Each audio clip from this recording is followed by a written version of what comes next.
Screen visible ആണോ? Screen visible ആണോ? Screen okay ആണോ? ഓക്കെ. അപ്പോൾ ഇന്ന് നമ്മൾ പഠിക്കാൻ പോകുന്നത് constitutional and non constitutional bodies ആണ്. കോൺസ്റ്റിറ്റ്യൂഷണൽ ബോഡീസ് എന്ന് വെച്ച് കഴിഞ്ഞാൽ നമ്മുടെ ഇന്ത്യൻ കോൺസ്റ്റിറ്റ്യൂഷനിൽ ഡയറക്റ്റ് ആയിട്ട് മെൻഷൻ ചെയ്തിട്ടുള്ള ബോഡീസ് ആണ് constitutional bodies. Non constitutional bodies എന്ന് വെച്ച് കഴിഞ്ഞാൽ ഇത് ഡയറക്റ്റ്ലി കോൺസ്റ്റിറ്റ്യൂഷനിൽ മെൻഷൻ ചെയ്തിട്ടില്ല, പാർലമെന്റിന്റെ ഏതെങ്കിലും ഒരു നിയമം വഴിയായിട്ടായിരിക്കും ഇത് ഫോം ചെയ്തിട്ടുണ്ടാവുക. ഇതിനെ സ്റ്റാറ്റ്യൂട്ടറി ബോഡീസ് എന്ന് നമുക്ക് വിളിക്കാം. ഓക്കെ, ക്ലിയർ ആയോ? അപ്പോൾ ഇത് ഏതൊക്കെയാണെന്ന് ഐഡന്റിഫൈ ചെയ്യാൻ നിങ്ങൾ പഠിച്ചിരിക്കണം. കാരണം which of the following are constitutional bodies, non constitutional bodies എന്നുള്ള രീതിയിൽ ക്വസ്റ്റ്യൻസ് ചോദിക്കാറുണ്ട്. സോ ഇവിടെ ഇപ്പൊ നമുക്ക് പഠിക്കാൻ എളുപ്പം കോൺസ്റ്റിറ്റ്യൂഷണൽ ബോഡീസ് ആയതുകൊണ്ട് തന്നെ, അതായത് നമ്പേഴ്സിന്റെ എണ്ണം കുറവായതുകൊണ്ട് തന്നെ കോൺസ്റ്റിറ്റ്യൂഷണൽ ബോഡീസ് പഠിക്കുക, ബാക്കി വരുന്നതെല്ലാം നോൺ കോൺസ്റ്റിറ്റ്യൂഷണൽ ബോഡീസിന്റെ കാറ്റഗറിയിൽ ഉൾപ്പെടുത്തുക. ഓക്കെ, അങ്ങനെ പഠിച്ചാൽ മതി. ഏതെങ്കിലും ഒരെണ്ണം പഠിക്കുക, ബാക്കിയുള്ളതെല്ലാം അടുത്ത കാറ്റഗറിയിൽ നിന്നുള്ള രീതിയിലേക്ക് പോവുക. അപ്പോൾ കോൺസ്റ്റിറ്റ്യൂഷണൽ ബോഡീസ് എന്ന് പറഞ്ഞു കഴിഞ്ഞാൽ ഏതൊക്കെയാണ് വരുന്നത്? ഒന്ന്, ഇലക്ഷൻ കമ്മീഷൻ വരുന്നുണ്ട്, UPSC ഉണ്ട്, സ്റ്റേറ്റ് PSC ഉണ്ട്, ഫിനാൻസ് കമ്മീഷൻ ഉണ്ട്, GST ഉണ്ട്, ഗുഡ്സ് ആൻഡ് സർവീസസ് ടാക്സ്, പിന്നെ national commission four SC, national commission four ST, national commission four BC, special officer four linguistic minorities, C&AG, attorney general, advocate general. ഇത്രയുമാണ് constitutional bodies ആയിട്ട് വരുന്നത്. ഇനി non constitutional ബോഡീസിലേക്ക് നോക്കുമ്പോൾ നമുക്ക് നീതി ആയോഗ് ഉണ്ട്, national commission for human rights, national commission for women, national commission for protection of child rights, national commission for minorities, central information commission, central vigilance commission, CBI, Lokpal and Lokayukta, national disaster management authority, law commission of India, north eastern council, state human rights commission, state information commission, national investigation agency. ഇത്രയുമാണ് non constitutional bodies ആയിട്ട് നമുക്ക് പഠിക്കാനുള്ളത്. So നമുക്ക് ഓരോന്നും എന്താണെന്ന് നോക്കാം. ഇതിൽ നിങ്ങൾ ചെയ്യേണ്ടത്, ഇവരെന്താണ് പ്രധാനമായിട്ടും ചെയ്യുന്നത്, ഇവരുമായിട്ട് ഇപ്പോൾ കോൺസ്റ്റിറ്റ്യൂഷണൽ ബോഡീസ് ആണെങ്കിൽ അവരുമായിട്ട് അസോസിയേറ്റ് ചെയ്തിട്ടുള്ള ആർട്ടിക്കിൾ ഏതാണ്, ഇത്രയും പഠിച്ചാൽ മതി. അതിനെ അപ്പുറത്തേക്ക് ഇല്ലെങ്കിൽ മെയിൻ കണ്ടന്റ് മാത്രം പഠിച്ചാൽ മതിയാകും. ഓക്കെ, അപ്പൊ നമുക്ക് ആദ്യം തന്നെ ഇലക്ഷൻ കമ്മീഷൻ ഓഫ് ഇന്ത്യ പറയാം. നിങ്ങൾക്ക് ഇലക്ഷൻ കമ്മീഷൻ ഓഫ് ഇന്ത്യയെ കുറിച്ച് നല്ല ധാരണയുണ്ടായിരിക്കും അല്ലേ? നമ്മുടെ രാജ്യത്തെ ഇലക്ഷൻ കണ്ടക്ട് ചെയ്യുക എന്നുള്ളതാണ് ഇലക്ഷൻ കമ്മീഷന്റെ ഉത്തരവാദിത്വം എന്ന് പറയുന്നത്. ഈ ഇലക്ഷൻ കമ്മീഷൻ എന്ന് പറയുന്നത് നമ്മുടെ കോൺസ്റ്റിറ്റ്യൂഷനിൽ നേരിട്ട് പ്രതിപാദിച്ചിരിക്കുന്ന ഒരു പെർമനന്റ് ആൻഡ് ഇൻഡിപെൻഡന്റ് ബോഡിയാണ്. വിച്ച് മീൻസ് ഇതിനൊരിക്കലും ഡിസോൾവ് ഇല്ല. ഇല്ലെങ്കിൽ എന്താണ്, ഇലക്ഷൻ കമ്മീഷൻ ഡിസോൾവ്ഡ് ആവാറില്ല. ഇതൊരു പെർമനന്റ് ആയിട്ടുള്ള ബോഡിയാണ്. നമ്മുടെ കോൺസ്റ്റിറ്റ്യൂഷന്റെ ആർട്ടിക്കിൾ 324 ഇലക്ഷൻ കമ്മീഷനെ കുറിച്ച് പറയുന്നത്. അത് എങ്ങനെ നടത്തണം, അതിന്റെ ഡയറക്ഷൻ, കൺട്രോൾ ആർക്കാണ്, ഏതൊക്കെ സ്ഥലത്തേക്കാണ് ഇതിനെക്കുറിച്ച് ഇലക്ഷൻസ് കണ്ടക്ട് ചെയ്യുന്നത്, അങ്ങനെയുള്ള കാര്യങ്ങളെല്ലാം പറയുന്നത് ആർട്ടിക്കിൾ 324 ദെൻ ഇലക്ഷൻ കമ്മീഷനിൽ 3 അംഗങ്ങളാണ് ഉള്ളത്. ഒന്ന്, ഒരു ചീഫ് ഇലക്ഷൻ കമ്മീഷണർ ഉണ്ടാവും, പിന്നെ 2 ഇലക്ഷൻ കമ്മീഷണേഴ്സ് ഉണ്ടാവും. ഇവരെ അപ്പോയിന്റ് ചെയ്യുന്നത് പ്രസിഡന്റ് ആണ്. ഇത് നമ്മൾ ഓൾറെഡി ഡിസ്കസ് ചെയ്ത കാര്യം തന്നെയാണ്. അറ്റ് ദ ഇനീഷ്യൽ സ്റ്റേജ് ആകെ ഒരു ഇലക്ഷൻ കമ്മീഷണർ മാത്രമായിരുന്നു ഉണ്ടായിരുന്നത്. അതായത് ഒരു സിംഗിൾ മെമ്പർ ബോഡി ആയിട്ടാണ് 1950 മുതൽ 1989 വരെ ഇലക്ഷൻ കമ്മീഷൻ പ്രവർത്തിച്ചിരുന്നത്. 1989 61st കോൺസ്റ്റിറ്റ്യൂഷണൽ അമെൻമെന്റ് ആക്ട് വഴി വോട്ടിംഗ് ഏജ് 21 നിന്നും 18 കുറച്ചപ്പോൾ അതിന്റെ വർക്ക് ലോഡ് കുറയ്ക്കുന്നതിനായിട്ടാണ് നമ്പർ ഓഫ് മെമ്പേഴ്സ് ഇൻക്രീസ് ചെയ്തിട്ടുള്ളത്. സോ 3 മെമ്പർ ബോഡിയായി ഇലക്ഷൻ കമ്മീഷൻ മാറുന്നത് 1989 ദെൻ ടേം എന്ന് പറയുന്നത് 6 years ആണ്. അല്ലെങ്കിൽ ആ വ്യക്തിക്ക് 65 വയസ്സ് പൂർത്തിയാകുന്നത് വരെ. ഇതിലേതാണോ ആദ്യം വരുന്നത് അതായിരിക്കും കൺസിഡർ ചെയ്യുക. ഓക്കെ ആണോ? ഇലക്ഷൻ കമ്മീഷൻ ഓക്കെ ആണോ? സ്പീഡ് കൂടുതലുണ്ടോ? ഇലക്ഷൻ കമ്മീഷൻ ഓക്കെ ആയി? ഇത് നമ്മൾ ഓൾറെഡി ഡിസ്കസ് ചെയ്തതാണ്. ഓക്കെ ആണോ? ക്ലിയർ ആയോ? ഓക്കെ, അടുത്തതിലേക്ക് പോകാലോ അല്ലേ?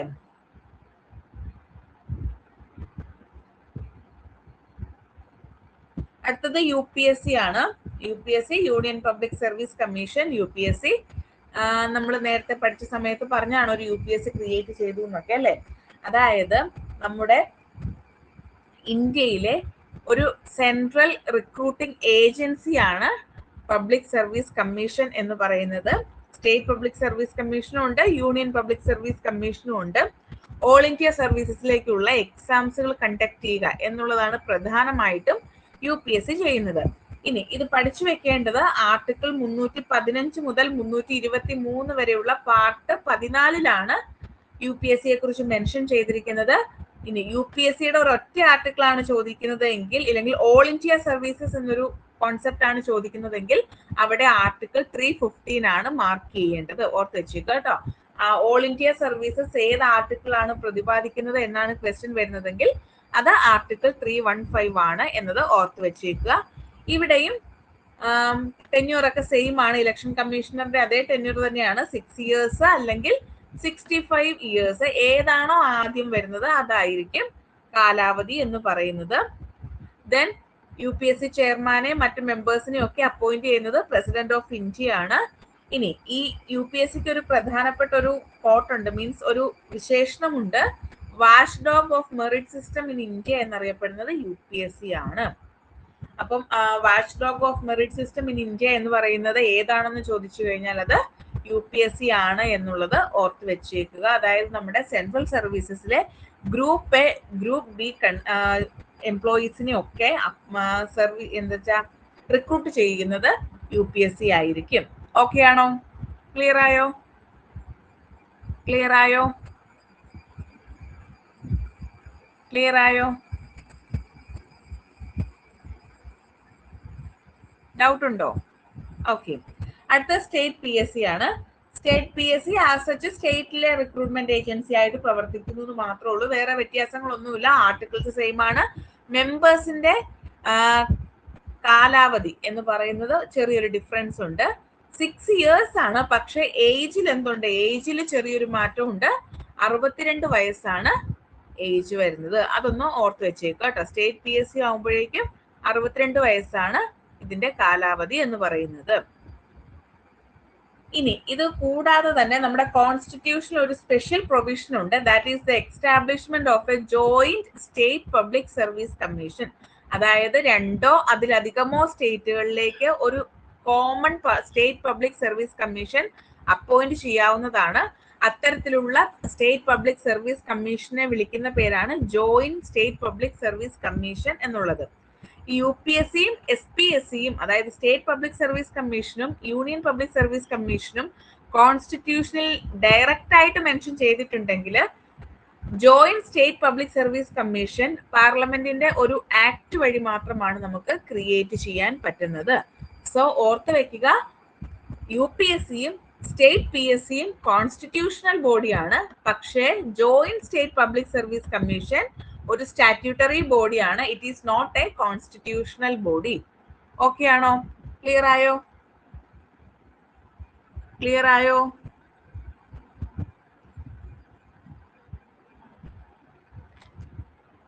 ക്ലിയർ ആയോ?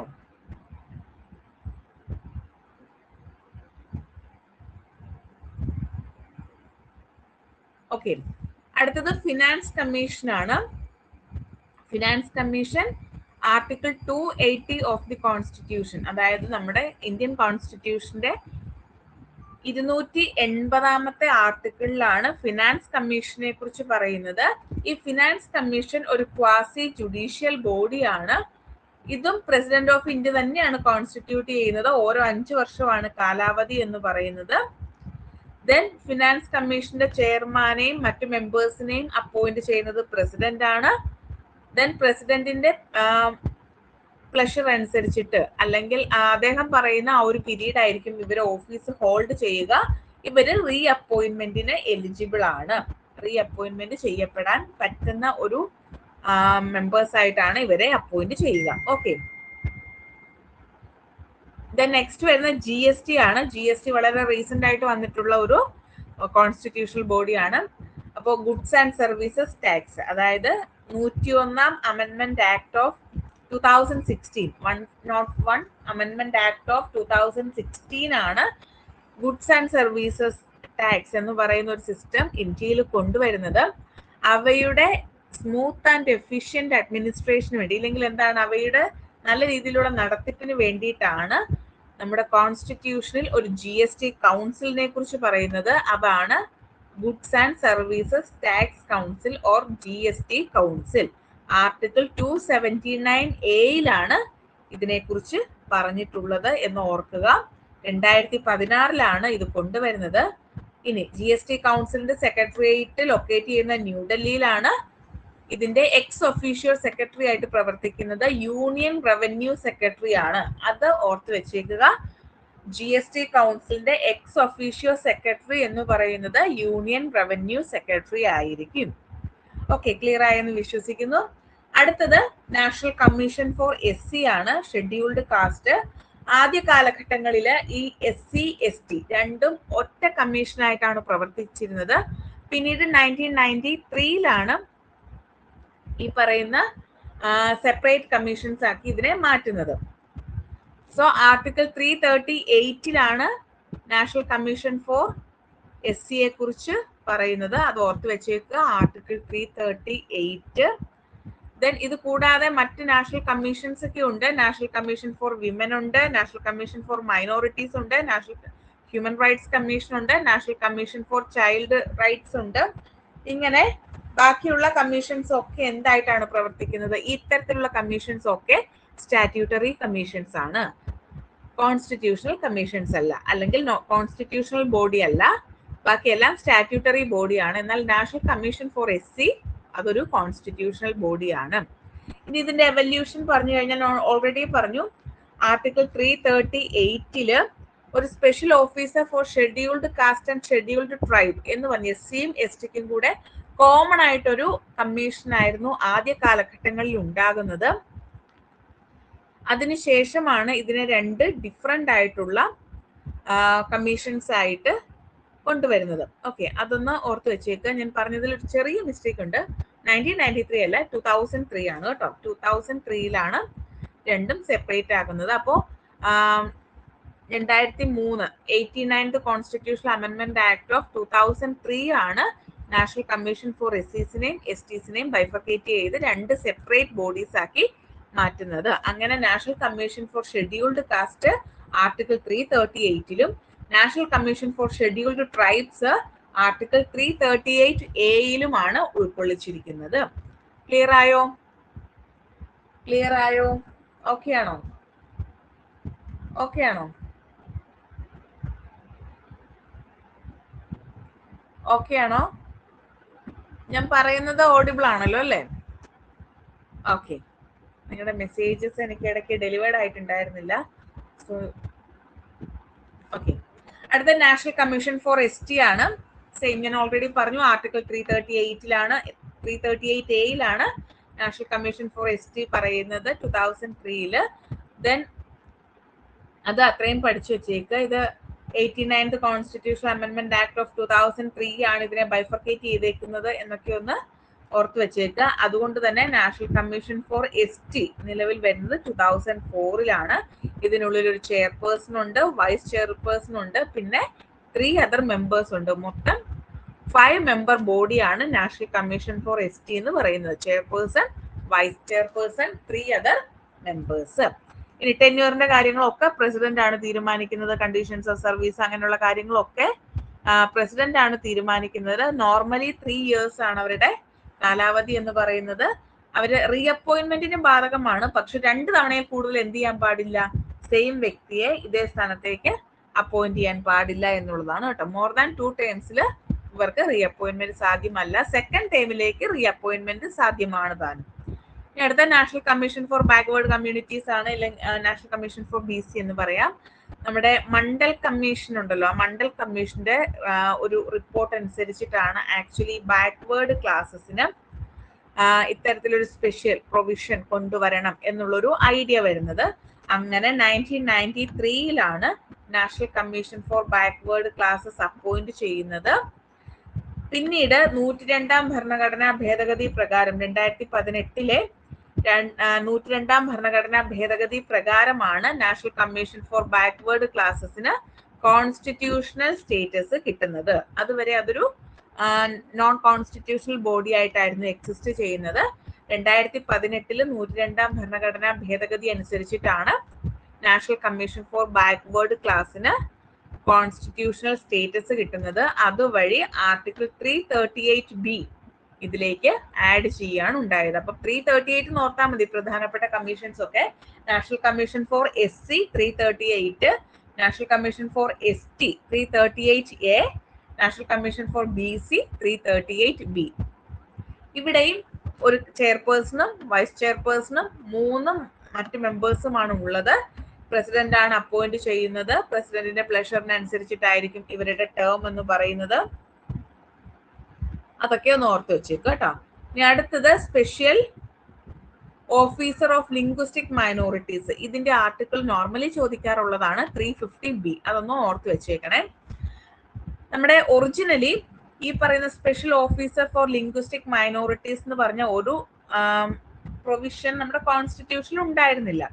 പിന്നീടാണ് ഈ പറയുന്ന 7th constitutional amendment act of 1956, അതായത് നമ്മുടെ ഫസൽ അലി കമ്മീഷൻ ഉണ്ടല്ലോ, ആ ഫസൽ അലി കമ്മീഷന്റെ റിപ്പോർട്ടിന് ശേഷം അവർ നടത്തിയ റെക്കമെൻഡേഷൻ അനുസരിച്ചിട്ടാണ് special officer of linguistic minorities എന്ന് പറയുന്ന ഒരു പോസ്റ്റ് നമ്മുടെ ഇവിടെ വരുന്നത്. അത് നമ്മുടെ ആർട്ടിക്കിൾ 350B ആണ് ഉൾക്കൊള്ളിച്ചിരിക്കുന്നത്. പാർട്ട് 17 350B ഉൾക്കൊള്ളിച്ചിരിക്കുന്നത് എന്ന് ഓർത്തു വെക്കുക. ക്ലിയർ ആണല്ലോ? ക്ലിയർ ആയോ? ഓക്കെ ആണോ? ഓക്കെ ആണോ? സ്പീഡ് കൂടുതലുണ്ടോ? സ്പീഡ് ഓക്കെ ആണോ?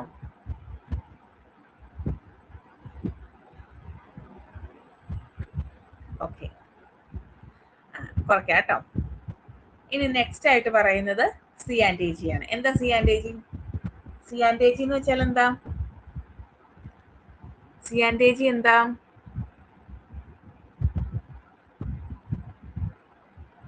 സി ആൻഡ് എ ജി എന്താ? നമ്മൾ പഠിച്ചല്ലേ C and A G? Controller and auditor general of India. ഓർമ്മയുണ്ടല്ലോ അല്ലേ? ആർട്ടിക്കിൾ 148, അതായത് നമ്മുടെ കോൺസ്റ്റിറ്റ്യൂഷന്റെ ആർട്ടിക്കിൾ 148 സി ആൻഡ് എ ജിയെ കുറിച്ച് പറയുന്നത്. നമ്മൾ പറഞ്ഞിരുന്നു അല്ലേ? ദ ഹൈയസ്റ്റ് എന്താ പറഞ്ഞ അക്കൗണ്ട് ഓഫീസർ ആണ് അല്ലെ? ഇന്ത്യയിലെ ഹൈയസ്റ്റ് അക്കൗണ്ട് ഓഫീസർ ആണ് controller and auditor general of India. അദ്ദേഹത്തിനെ അപ്പോയിന്റ് ചെയ്യുന്നത് പ്രസിഡന്റ് ആണ്. ആൻഡ് നോർമലി നമ്മുടെ ഇലക്ഷൻ കമ്മീഷണേഴ്സിന്റെ ഒക്കെ അതേ ടെന്യൂർ തന്നെയാണ് ഇവർക്ക്. ഒന്നെങ്കിൽ 65 years അല്ലെങ്കിൽ 6 years കംപ്ലീറ്റ് ചെയ്യുക. വിച്ച് എവർ ഈസ് ഏർലിയർ അതായിരിക്കും കൺസിഡർ ചെയ്യുക എന്നുള്ളതാണ് കേട്ടോ. ഒന്നെങ്കിൽ 65 വയസ്സ് പൂർത്തിയാവണം, അല്ലെങ്കിൽ 6 വർഷം പൂർത്തിയാക്കുക. അതാണ് കാലാവധി എന്ന് പറയുന്നത്. ഏതാണോ ആദ്യം വരിക അതായിരിക്കും കണക്കിലെടുക്കുക. ഓക്കെ, ക്ലിയർ ആയോ? ഇതിന്റെ ആർട്ടിക്കിൾസ് ഒക്കെയാണ് നിങ്ങൾ പഠിക്കേണ്ടത്. ആർട്ടിക്കിൾസും കാലാവധി ആര് അപ്പോയിന്റ് ചെയ്യുന്നു എന്നുള്ളതും പഠിക്കുക കേട്ടോ. ഓക്കെ, ഇനി അടുത്തത് AGI ആണ് അല്ലെ? Attorney general of India. Attorney general of India article ഓർത്ത് വെച്ചേക്കുക. ആർട്ടിക്കിൾ 76 ആണ്. C and A G highest accounts officer ആണെങ്കിൽ ഹയസ്റ്റ് ലോ ഓഫീസർ ആണ് അറ്റോർണി ജനറൽ ഓഫ് ഇന്ത്യ എന്ന് പറയുന്നത്. അദ്ദേഹത്തിനെ അപ്പോയിന്റ് ചെയ്യുന്ന പ്രസിഡന്റ് ആണ്. ഇത് നമ്മൾ ഓൾറെഡി പറഞ്ഞതാണ്.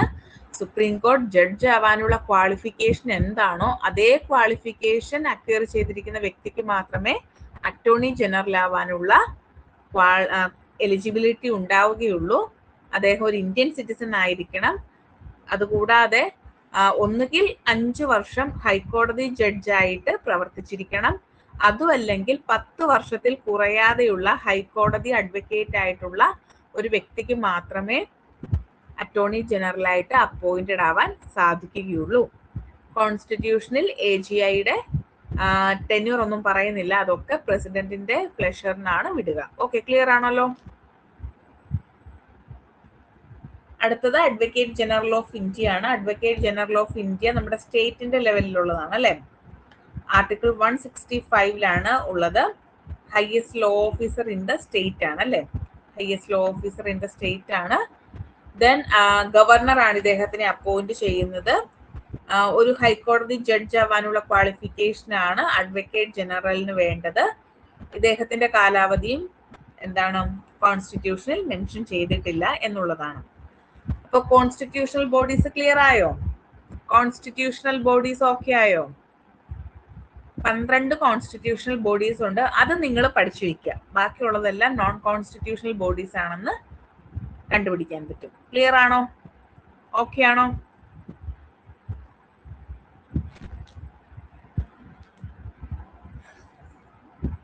ഓക്കെ ആണോ?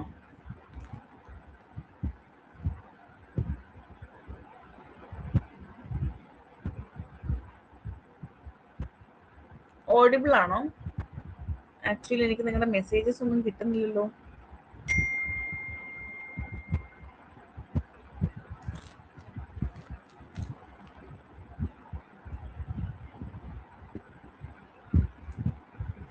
ഓക്കെ. കോൺസ്റ്റിറ്റ്യൂഷണൽ ബോഡീസ് ഏതെങ്കിലും ഒരെണ്ണം കൂടെ പറയേണ്ടതുണ്ടോ? ഏതെങ്കിലും ഒന്നുകൂടെ ഡിസ്കസ് ചെയ്യേണ്ടതുണ്ടോ? എല്ലാം ഓക്കെ ആയോ?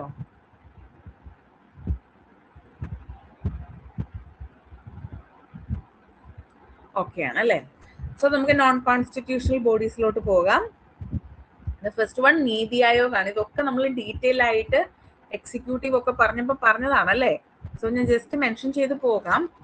ജനുവരി 1, 2015 നീതി ആയോഗ് എക്സ്റ്റാബ്ലിഷ്ഡ് ആകുന്നത്. ഇതിനു മുൻപ് പ്ലാനിംഗ് കമ്മീഷൻ എന്ന പേരിൽ എക്സിസ്റ്റ് ചെയ്തിരുന്ന ബോഡിക്ക് പകരമായിട്ടാണ് നീതി ആയോഗ് വരുന്നത്. നീതി ആയോഗിന്റെ ഫുൾ ഫോം എന്ന് പറയുന്നത് national institution for transforming India Aayog എന്നുള്ളതാണ്. ആക്ച്വലി ഈ നീതി ആയോഗ് എന്ന് പറയുന്നത് ഒരു കോൺസ്റ്റിറ്റ്യൂഷണൽ ബോഡി അല്ല, ഒരു സ്റ്റാറ്റ്യൂട്ടറി ബോഡി അല്ല. നോർമലി ഇതിനെ നമ്മൾ പറയുക എക്സ്ട്രാ കോൺസ്റ്റിറ്റ്യൂഷണൽ ബോഡി എന്നുള്ളതാണ് കേട്ടോ. എക്സ്ട്രാ കോൺസ്റ്റിറ്റ്യൂഷണൽ ബോഡി എന്നുള്ളതാണ് നീതി ആയോഗിനെ പറയുന്നത്. ഗവൺമെന്റ് ഓഫ് ഇന്ത്യയുടെ ഒരു തിങ്ക് ടാങ്ക് ആയിട്ടാണ് നീതി ആയോഗ് പ്രവർത്തിക്കുന്നത്. അതായത് കുറച്ച് ഡയറക്ഷൻസ് ഒക്കെ കൊടുക്കുക എന്നുള്ളൊരു ഒരു പെർസ്പെക്റ്റീവിലാണ് നീതി ആയോഗ് പ്രവർത്തിക്കുന്നത്. ഇനി ഇതിന്റെ ഒബ്ജക്റ്റീവ്സിലേക്ക് നോക്കിക്കഴിഞ്ഞു കഴിഞ്ഞാൽ to evolve a shared vision of national development priorities, sectors and strategies with the active involvement of states. അതായത് ഇത്രയേ ഉള്ളൂ. ഡെവലപ്മെന്റ് പ്രോസസ്സിൽ സ്റ്റേറ്റുകളെ കൂടി ഇൻവോൾവ് ചെയ്യിച്ചുകൊണ്ട് ഒരു ഡെവലപ്മെന്റ് ഉണ്ടാക്കി എടുക്കുന്നതിനായിട്ടുള്ള പ്രവർത്തനങ്ങൾ നടത്തുക, ഇല്ലെങ്കിൽ അതിനുള്ള സാഹചര്യങ്ങൾ ഒരുക്കി കൊടുക്കുക, അതിനുള്ള വിഷൻസ് കൊടുക്കുക, പോളിസീസ് സജസ്റ്റ് ചെയ്യുക, അങ്ങനെയുള്ള കാര്യങ്ങൾ. പിന്നെ നമ്മുടെ ഇന്ത്യയുടെ കോഓപ്പറേറ്റീവ് ഫെഡറലിസം പ്രൊമോട്ട് ചെയ്യുന്നതിന് ആവശ്യമായിട്ടുള്ള കാര്യങ്ങൾ നടപ്പിലാക്കി കൊടുക്കുക. അങ്ങനെയുള്ള പ്രധാനപ്പെട്ട കാര്യങ്ങളൊക്കെയാണ് ഇവയുടെ ഒബ്ജക്റ്റീവ്സ് ആയിട്ട് നിൽക്കുന്നത് എന്ന് ഓർത്ത് വെക്കുക. പിന്നെ കുറെ എണ്ണം ഉണ്ട്, നിങ്ങൾ വായിച്ചു നോക്കിയാൽ മതി കേട്ടോ. അതൊന്നും നോർമലി ചോദിക്കാൻ സാധ്യതയില്ല, എന്നിരുന്നാലും ഒന്ന് വായിച്ചു നോക്കിയേരും. ഓക്കെ, ഇത് നമ്മൾ എക്സിക്യൂട്ടീവിന്റെ ക്ലാസ്സിൽ ഡീറ്റെയിൽ ആയിട്ട് പറഞ്ഞിട്ടുണ്ട്. Then national human rights commission. National human rights commission എന്ന് പറയുന്നത് ഒരു സ്റ്റാറ്റ്യൂട്ടറി ബോഡിയാണ്. അതായത് പാർലമെന്റ് പാസാക്കിയ ഒരു നിയമം വഴി സ്ഥാപിതമായിട്ടുള്ള ബോഡിയാണ് national human rights commission. 1993 national human rights commission establish ചെയ്യുന്നത്. Protection of human rights act 1993 എന്ന പേരിൽ പാർലമെന്റിൽ പാസാക്കിയ നിയമമാണ് നാഷണൽ ഹ്യൂമൻ റൈറ്റ്സ് കമ്മീഷന്റെ എക്സ്റ്റാബ്ലിഷ്മെന്റിന് കാരണം എന്ന് പറയുന്നത്. ഓക്കെ ആണോ? ക്ലിയർ ആയോ?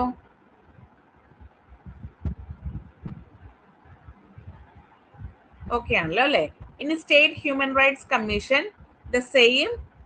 നാഷണൽ ഹ്യൂമൻ റൈറ്റ്സ് കമ്മീഷൻ മാത്രമല്ല, സ്റ്റേറ്റ് ഹ്യൂമൻ റൈറ്റ്സ് കമ്മീഷനും സ്റ്റേറ്റ് ലെവലിൽ ആ ആക്ട് വഴി എക്സ്റ്റാബ്ലിഷ് ചെയ്തിരുന്നു എന്നുള്ളതാണ് കേട്ടോ. അതായത് യൂണിയൻ ലെവലിൽ അല്ലെങ്കിൽ സെൻട്രൽ ലെവലിൽ നാഷണൽ ഹ്യൂമൻ റൈറ്റ്സ് കമ്മീഷനും സ്റ്റേറ്റ് ലെവലിൽ സ്റ്റേറ്റ് ഹ്യൂമൻ റൈറ്റ്സ് കമ്മീഷനും സെയിം നിയമം വഴി തന്നെയാണ് എക്സ്റ്റാബ്ലിഷ് ചെയ്തിട്ടുള്ളത്. ഹ്യൂമൻ റൈറ്റ്സ് വയലേഷനുമായി ബന്ധപ്പെട്ട കാര്യങ്ങളിൽ ഇൻക്വയറീസ് നടത്തുക, അതുപോലെ തന്നെ എന്തെങ്കിലും തരത്തിലുള്ള ഈ പ്രിസണേഴ്സിന്റെ ഒക്കെ കാര്യങ്ങളൊക്കെ ഉണ്ടല്ലോ, അത്തരത്തിലുള്ള കാര്യങ്ങളിലൊക്കെ എന്തെങ്കിലും വയലേഷൻസ് ഒക്കെ നടക്കുന്നുണ്ടെങ്കിൽ അവർക്കെതിരെ എന്തെങ്കിലുമൊക്കെ ഇഷ്യൂസ് നടക്കുന്നുണ്ടോ, അതുപോലെ അവരുമായി റിലേറ്റഡ് ആയിട്ടുള്ള കാര്യങ്ങളിൽ റിസർച്ച് നടത്തുക, ഇതൊക്കെയാണ് ശരിക്കും കമ്മീഷൻ ചെയ്യുന്നത്. ഇനി നാഷണൽ കമ്മീഷൻ ഫോർ വിമൻ ആണ്. National commission for women 1974 setup ചെയ്തതാണ്. അതൊരു കോൺസ്റ്റിറ്റ്യൂഷണൽ ബോഡി അല്ല എന്നുള്ളതാണ് ഓർത്ത് വെക്കേണ്ട കാര്യം. അതായത് സ്ത്രീകളുടെ പ്രശ്നങ്ങൾ പരിഹരിക്കുന്നതിനായിട്ട്, സ്ത്രീകളുടെ കാര്യങ്ങളെക്കുറിച്ച് ഡീറ്റെയിൽ ചെയ്ത് പഠിക്കുന്നതിനായിട്ട്, റിസർച്ച് നടത്തുന്നതിനായിട്ട്, അവരുടെ സോഷ്യോ ഇക്കണോമിക് ഡെവലപ്മെന്റിന് വേണ്ടിയിട്ടൊക്കെ പ്രവർത്തിക്കുന്ന ഒരു ബോഡി ആയിട്ടാണ് നാഷണൽ കമ്മീഷൻ ഫോർ വിമൻ പ്രവർത്തിക്കുന്നത്. National commission for women act 1919 parliament പാസ്സാക്കുന്നതോടുകൂടിയാണ് ഇതൊരു സ്റ്റാറ്റ്യൂട്ടറി ബോഡി ആയിട്ട് മാറുന്നത്. അതുവരെ എങ്ങനെയാണ് ഇതൊരു നോൺ കോൺസ്റ്റിറ്റ്യൂഷണൽ ബോഡി, ഒരു ഓട്ടോണമസ് സ്റ്റാറ്റ്യൂട്ടറി ബോഡി ആയിട്ടാണ് നിലകൊള്ളുന്നത് എന്നുള്ളതൊന്ന് ഓർത്ത് വെച്ചേക്കുക കേട്ടോ.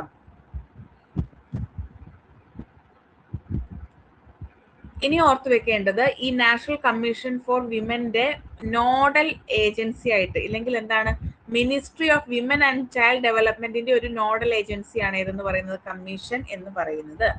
ഇതിന്റെ കൺട്രോൾ ആർക്കാണ്? Ministry of women and child development of the government of India ആണ്. ഇന്ത്യയുടെ വിമൻ ആൻഡ് ചൈൽഡ് ഡെവലപ്മെന്റ് മിനിസ്ട്രിക്കാണ് ഈ ഒരു കമ്മീഷന്റെ കൺട്രോൾ ഉണ്ടാവുക എന്നുള്ളതൊന്ന് ഓർത്ത് വെച്ചേക്കുക കേട്ടോ. ഇനി ഈ കമ്മീഷന് ഒരു ഇന്നോവേറ്റീവ് കോൺസെപ്റ്റ് ഉണ്ട്. ആ ഇന്നോവേറ്റീവ് കോൺസെപ്റ്റിന്റെ പേരാണ് പരിവാരിക് മഹിള ലോക് അദാലത്ത്. കേട്ടിട്ടുണ്ടോ? ഇങ്ങനെ ഒരു സാധനം കേട്ടിട്ടുണ്ടോ? പരിവാരിക് മഹിള ലോക് അദാലത്ത്, PMLA എന്ന് പറയും. കേട്ടിട്ടുണ്ടോ? നമ്മുടെ കമ്മീഷന്റെ ഒരു പുതിയ കോൺസെപ്റ്റ് ആണ്. അതായത് ഈ സ്ത്രീകള് എന്താണ്, ഫാമിലി അഫയേഴ്സും ഒക്കെ ആയി ബന്ധപ്പെട്ടിട്ട് ഒരുപാട് പ്രശ്നങ്ങളൊക്കെ നേരിടുന്നുണ്ടാവുമല്ലോ. അപ്പൊ അതുമായി റിലേറ്റഡ് ആയിട്ട് ഒരുപാട് കേസസ് ഒക്കെ ഉണ്ടാവുമല്ലോ. അത്തരത്തിലുള്ള കേസസ് വിധിയാവാതെ പെൻഡിങ് ആയിട്ട് കോർട്സുകളിൽ ഉണ്ടാവും. അത്തരത്തിലുള്ള കോർട്സുകളിൽ ആ ഒരു പെൻഡിങ് മാറ്റി സ്പീഡപ്പ് ആക്കുന്നതിന് വേണ്ടിയിട്ട് കമ്മീഷൻ കൊണ്ടുവന്നിട്ടുള്ള ഒരു പുതിയ കോൺസെപ്റ്റ് ആണ് പരിവാരിക് മഹിള ലോക് അദാലത്ത് എന്ന് പറയുന്നത്. ഇത്രേ ഉള്ളൂ. സ്ത്രീകളുടെ ഫാമിലി മാറ്റേഴ്സ് അല്ലെങ്കിൽ മാരേജുമായി ബന്ധപ്പെട്ടിട്ടുള്ള കേസുകളെ സ്പീഡപ്പ് ആക്കുന്നതിന് വേണ്ടിയിട്ട് കൊണ്ടുവന്നിട്ടുള്ള കമ്മീഷന്റെ പുതിയ കോൺസെപ്റ്റ് ആണ് പരിവാരിക് മഹിള ലോക് അദാലത്ത്. ക്ലിയർ ആയോ? ഓക്കെ ആണോ?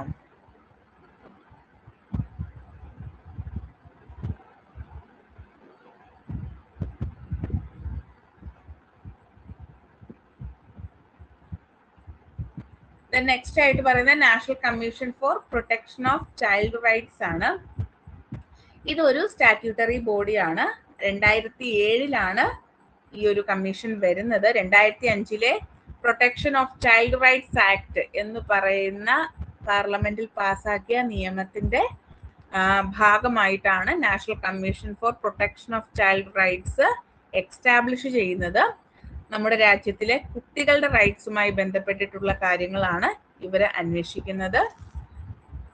അത്രയും കാര്യങ്ങളൊക്കെ ഒന്ന് ഓർത്ത് വെച്ചേക്കുക. ഇനി ഒരു കാര്യം കൂടി ഓർക്കുക, ഇവരുടെ ആ ഒരു ഇതനുസരിച്ചിട്ട് നമ്മുടെ ചൈൽഡ് എന്ന ലേബലിൽ കൺസിഡർ ചെയ്യുന്നത് 18 വയസ്സിൽ താഴെയുള്ള കുട്ടികളെയാണ് കേട്ടോ. അതൊന്ന് ഓർത്ത് വെച്ചേക്കുക. 18 വയസ്സിൽ താഴെയുള്ള കുട്ടികളെയാണ് ചൈൽഡ് ആയിട്ട് ഈ കമ്മീഷൻ അനുസരിച്ചിട്ട് സല്യൂട്ട് ചെയ്തിരിക്കുന്നത്, എന്ന് വെച്ചാൽ കാറ്റഗറിയിൽ ഉൾക്കൊള്ളിച്ചിരിക്കുന്നത്. ഓക്കെ. ഇനി നാഷണൽ കമ്മീഷൻ ഫോർ മൈനോറിറ്റീസ് ആണ്. നാഷണൽ കമ്മീഷൻ ഫോർ മൈനോറിറ്റീസിന്റെ ഇൻട്രസ്റ്റ് പ്രൊട്ടക്ട് ചെയ്യുന്നതിന് വേണ്ടിയിട്ട് ഗവൺമെന്റ് ഓഫ് ഇന്ത്യ കൊണ്ടുവന്നിട്ടുള്ള ഒരു കമ്മീഷനാണ്. ആൻഡ് ഈ കമ്മീഷന്റെ പ്രത്യേകത 1992 national commission for minorities act വഴിയാണ് എക്സ്റ്റാബ്ലിഷ്ഡ് ആയിട്ടുള്ളത്. ഇത് ഈ ഒരു സ്റ്റാറ്റ്യൂട്ടറി കമ്മീഷൻ കോൺസ്റ്റിറ്റ്യൂട്ട് ചെയ്യുന്നത് 1993 ഇതും ഒരു ഓട്ടോണമസ് ബോഡി ആയിട്ടാണ് പ്രവർത്തിക്കുന്നത്. നമ്മുടെ മിനിസ്ട്രി ഓഫ് മൈനോറിറ്റി അഫയേഴ്സിന്റെ അണ്ടറിൽ വരുന്നതാണ് നാഷണൽ കമ്മീഷൻ ഫോർ മൈനോറിറ്റീസ് എന്ന് പറയുന്നത്. എന്നാൽ ഇതിലെ മൈനോറിറ്റി ആരാണ് എന്ന് കറക്റ്റ് ആയിട്ട് ഡിഫൈൻ ചെയ്തിട്ടില്ല എന്നുള്ളതാണ് മറ്റൊരു പ്രത്യേകത. അതൊരു സ്റ്റേറ്റ്മെന്റ് ആയിട്ട് ചോദിക്കാം. മൈനോറിറ്റി എന്നതിനെ കുറിച്ച് കൃത്യമായിട്ടുള്ള ഒരു ഡെഫിനിഷൻ ഇതിൽ കൊടുത്തിട്ടില്ല. നമ്മുടെ കമ്മ്യൂണിറ്റി, അതായത് നമ്മുടെ സ്റ്റേറ്റിൽ, ഇന്ത്യയിൽ ഏറ്റവും കൂടുതൽ മൈനോറിറ്റീസ് ആയിട്ട് നിലനിൽക്കൊള്ളുന്നവരാണ് ഈ ഒരു വിഭാഗത്തിൽ ഉൾപ്പെടുന്നത്. ഇപ്പൊ ഇതിൽ ഉൾക്കൊള്ളിച്ചിരിക്കുന്ന അത് 5 കമ്മ്യൂണിറ്റീസ് ആണ്. മുസ്ലിംസ്, ക്രിസ്ത്യൻസ്, സിഖ്സ്, ബുദ്ധിസ്റ്റ്, സൗരാഷ്ട്രിയൻസ് എന്ന് വെച്ചാൽ പാഴ്സികളാണ് കേട്ടോ.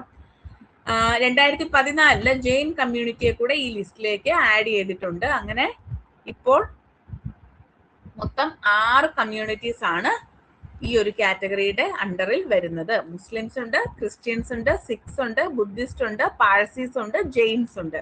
ഇങ്ങനെ 6 കമ്മ്യൂണിറ്റീസ് ആണ് മൈനോറിറ്റീസിന്റെ അണ്ടറിൽ വരുന്നത്. Next central information officer commission ആണ്. സെൻട്രൽ ഇൻഫർമേഷൻ കമ്മീഷൻ 2005 സ്ഥാപിക്കുന്നത്. റൈറ്റ് ടു ഇൻഫർമേഷൻ ആക്ടിന്റെ ഭാഗമായിട്ടാണ് ഈ ഒരു കമ്മീഷൻ സ്ഥാപിക്കുന്നത്. ഇതും ഒരു കോൺസ്റ്റിറ്റ്യൂഷണൽ ബോഡി അല്ല എന്നുള്ളത് ഓർത്ത് വെച്ചേക്കുക. സെൻട്രൽ ഇൻഫർമേഷൻ ഓഫീസർ ആണ് ഇതിന്റെ ഹെഡ് ആയിട്ട് വരിക എന്നുള്ളത് കൂടി ഒന്ന് ഓർത്ത് വെച്ചേക്കുക കേട്ടോ. പിന്നെ സ്റ്റേറ്റ് ഇൻഫർമേഷൻ കമ്മീഷൻ സെയിം തന്നെ സ്റ്റേറ്റിൽ ഫോം ചെയ്തിരിക്കുന്നതാണ്. 2005 റൈറ്റ് ടു ഇൻഫർമേഷൻ ആക്ട് തന്നെയാണ് സ്റ്റേറ്റ് ഇൻഫർമേഷൻ കമ്മീഷൻ ഫോം ചെയ്യുന്നതിനുള്ള പ്രധാനപ്പെട്ട കാരണം എന്ന് പറയുന്നത്. റൈറ്റ് ടു ഇൻഫർമേഷനുമായി ബന്ധപ്പെട്ടിട്ടുള്ള കാര്യങ്ങളാണ് ഇവര് ഡിസ്കസ് ചെയ്യുക. Then central vigilance commission CVC, central vigilance commission നമ്മുടെ നാട്ടിലെ കറപ്ഷൻ പ്രിവെന്റ് ചെയ്യുന്നതിന് വേണ്ടിയിട്ട് ഫോം ചെയ്തിട്ടുള്ള ഒരു ബോഡിയാണ്. 1964 സന്താനം കമ്മിറ്റി റിപ്പോർട്ടിന്റെ അടിസ്ഥാനത്തിലാണ് ഈ പറയുന്ന സെൻട്രൽ വിജിലൻസ് കമ്മീഷൻ 1964 ഫോം ചെയ്യുന്നത്. 1964 സന്താനം കമ്മിറ്റി അതിന്റെ റിപ്പോർട്ട് സമർപ്പിക്കുന്നത്. അതേ വർഷം തന്നെ സെൻട്രൽ വിജിലൻസ് കമ്മീഷൻ ഫോം ചെയ്യുന്നു. ഇതൊരു കോൺസ്റ്റിറ്റ്യൂഷണൽ ബോഡി അല്ല, സ്റ്റാറ്റ്യൂട്ടറി ബോഡി അല്ല. ഇതൊരു കൺഫേർഡ് സ്റ്റാറ്റസ് ഉള്ള, അതായത് സ്റ്റാറ്റ്യൂട്ടറി സ്റ്റേറ്റസ് കൺഫേർഡ് ചെയ്ത് കിട്ടുക എന്ന് വെച്ചാൽ എന്താ? കൺഫേർഡ് ചെയ്ത് കിട്ടുക. നിങ്ങൾ കൺഫേർഡ് IPS എന്നൊക്കെ കേട്ടിട്ടില്ലേ? കൺഫേർഡ് IAS, കൺഫേർഡ് IPS എന്നൊക്കെ കേട്ടിട്ടില്ലേ? കൺഫേർഡ് ചെയ്ത് കിട്ടുക എന്ന് കേട്ടിട്ടില്ലേ? എന്താ കൺഫേർഡ് ചെയ്ത് കിട്ടുക എന്ന് വെച്ചാല്?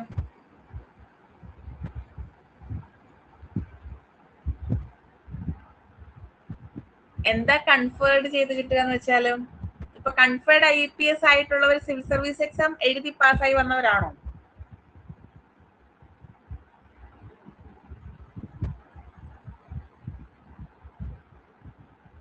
ഓൾ ഇന്ത്യ സർവീസ് എക്സാം എഴുതി വന്നിട്ടുള്ളവർക്കാണോ കൺഫേർഡ് IPS കിട്ടുക?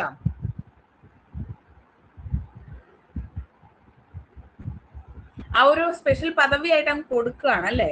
അതുപോലെ തന്നെയാണ് സെൻട്രൽ വിജിലൻസ് കമ്മീഷൻ ഒരു പാർലമെന്റ് ആക്ട് വഴി പാസ്സായി വന്നൊന്നും അല്ല. പക്ഷെ അതിനൊരു കൺഫേർഡ് സ്റ്റാറ്റ്യൂട്ടറി സ്റ്റേറ്റസ് ആണ് 2003 കൊടുക്കുന്നത് എന്നുള്ളത് ഓർത്തേക്കുക കേട്ടോ. അത് 1964 ഫോം ചെയ്യുമ്പോൾ ജസ്റ്റ് ഒരു ബോഡി ആയിട്ട് മാത്രമാണ് ഫോം ചെയ്തു വന്നിട്ടുള്ളത്.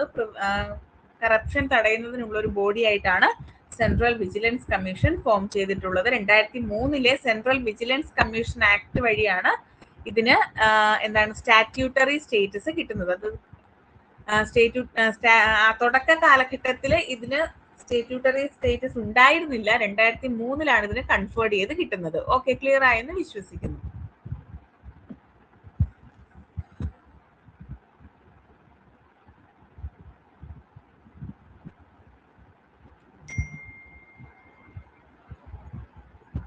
നെക്സ്റ്റ് CBI ആണ്. CBI എന്ന് വെച്ചാൽ സെൻട്രൽ ബ്യൂറോ ഓഫ് ഇൻവെസ്റ്റിഗേഷൻ. അതൊരു സ്പെഷ്യൽ പോലീസ് എസ്റ്റാബ്ലിഷ്മെന്റ് ആണ് അല്ലെ. 1941 government of India CBI form ചെയ്യുന്നത്. എന്നാൽ 1963 ഇത് ഹോം അഫയേഴ്സിന്റെ അണ്ടറിലേക്ക് CBIയെ മാറ്റുന്നത്. പിന്നീട് ഈ പറയുന്ന ഡൽഹി സ്പെഷ്യൽ പോലീസ് ഒക്കെ ഈ CBI ആയിട്ട് മെർജ് ചെയ്യുകയൊക്കെ ചെയ്യുന്നുണ്ട്. ഇപ്പൊ ഇത് മിനിസ്ട്രി ഓഫ് പേഴ്സണൽ ഡിപ്പാർട്ട്മെന്റിന്റെ അണ്ടറിലാണ് പ്രവർത്തിക്കുന്നത്. CBI എന്ന് പറയുന്നതും ഒരു സ്റ്റാറ്റ്യൂട്ടറി ബോഡി അല്ല. Delhi special police establishment act വഴി ഇല്ലെങ്കിൽ അവയിൽ പറഞ്ഞിരിക്കുന്ന റൂൾസ് ആൻഡ് റെഗുലേഷൻസ് അനുസരിച്ചിട്ട് സ്പെഷ്യൽ പവേഴ്സ് ഉള്ള ഒരു ബോഡിയാണ് സെൻട്രൽ ബ്യൂറോ ഓഫ് ഇൻവെസ്റ്റിഗേഷൻ. ഇത് സെൻട്രൽ ഗവൺമെന്റിന്റെ ഒരു ഇൻവെസ്റ്റിഗേറ്റിംഗ് ഏജൻസിയാണ്. നമ്മുടെ കറപ്ഷനുമായി ബന്ധപ്പെട്ടിട്ടുള്ള കാര്യങ്ങളിൽ, അഡ്മിനിസ്ട്രേറ്റീവ് പ്രോസസ്സുമായി ബന്ധപ്പെട്ട കാര്യങ്ങളിൽ പ്രധാനപ്പെട്ട റോള് വഹിക്കുന്ന ഒരു ഏജൻസിയാണ് central bureau of investigation. Central bureau of investigation central vigilance കമ്മീഷനും ലോക്പാലിനും അസിസ്റ്റൻസ് നൽകുന്നുണ്ട് എന്നതുകൂടി ഒന്ന് ഓർത്ത് വെക്കുക. ദെൻ ലോക്പാൽ ആൻഡ് ലോകായുക്ത നമ്മൾ ഓൾറെഡി ഡിസ്കസ് ചെയ്തിരുന്നതാണ്. ഫസ്റ്റ് അഡ്മിനിസ്ട്രേറ്റീവ് റിഫോം കമ്മീഷന്റെ റെക്കമെൻഡേഷൻ വഴി ലോക്പാൽ ആൻഡ് ലോകായുക്ത ജനങ്ങളുടെ പരാതി പരിഹരണ ഒരു സംരംഭമായിട്ടാണ് സ്റ്റാർട്ട് ചെയ്യുന്നത്. ഇത് നമ്മുടെ സ്കാൻഡിനേവിയൻ കൺട്രീസിലൊക്കെയുള്ള ഓംബുഡ്സ്മാന്റെ ഒരു പതിപ്പായിട്ടാണ് നമ്മുടെ ഇവിടെ എക്സ്റ്റാബ്ലിഷ് ചെയ്യുന്നത്. കറപ്ഷൻ തടയുക എന്നുള്ളതാണ് പ്രധാനപ്പെട്ട ലക്ഷ്യം എന്ന് പറയുന്നത്. സെൻട്രൽ ലെവലിൽ ലോക്പാലും സ്റ്റേറ്റ് ലെവലിൽ ലോകായുക്തയുമായിട്ടാണ് ഇത് പ്രവർത്തിക്കുന്നത് എന്നുള്ളതൊക്കെ ഒന്ന് ഓർത്ത് വെച്ചേക്കുക. ഓൾറെഡി നമ്മൾ ഡിസ്കസ് ചെയ്ത് കഴിഞ്ഞ കാര്യമാണ്.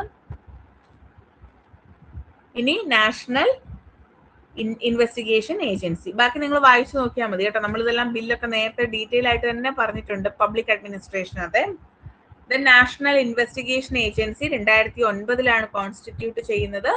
ഇതൊരു സ്റ്റാറ്റ്യൂട്ടറി ബോഡിയാണ്. National investigation agency act of 2008 വഴി ഫോം ചെയ്തിട്ടുള്ള ഒരു സ്റ്റാറ്റ്യൂട്ടറി ബോഡിയാണ് നാഷണൽ ഇൻവെസ്റ്റിഗേഷൻ ഏജൻസി.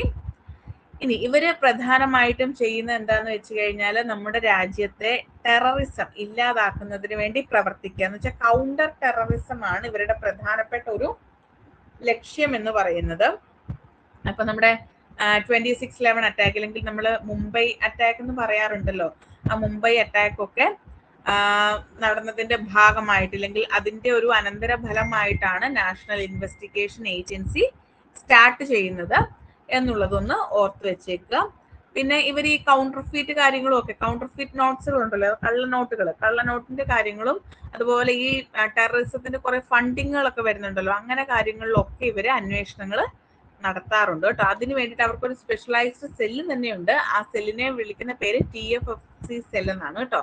അതൊന്നും അത്ര ഓർത്ത് വെച്ചില്ലെങ്കിലും ഇവര് കൗണ്ടർ ടെററിസം ആണ് കൂടുതലായിട്ട് ഫോക്കസ് ചെയ്യുന്നത് എന്നുള്ളതൊന്ന് ഓർത്ത് വെച്ചേക്കുക.